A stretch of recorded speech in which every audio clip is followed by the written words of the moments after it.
schools work very hard to keep their average SAT and ACT scores and test band lower. You're like, wait, Thomas, why is that? Why would they do that? Wouldn't Stanford, wouldn't Harvard, wouldn't Yale, wouldn't they want the highest possible average SAT to be like, hey, we've got the smartest students ever?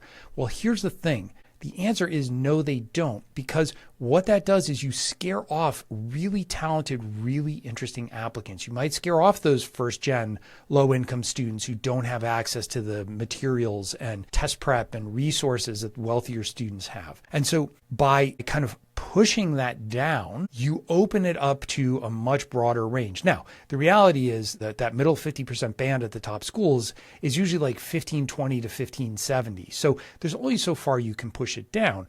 But here's an interesting statistic. When I was running MBA admissions at Wharton, we used the GMAT. The GMAT is a standardized test, and it's scored out of 800. And so you get a score, anywhere from 600 to 800, 800 being perfect. And so every year we'd get around 8,000, 8,500 applications. And of those, over 3,000 applications would have GMAT scores of 750 or higher. And that's like 90th percentile or higher. I could have easily filled the class with perfect GMAT scores, 800s. Could have done that.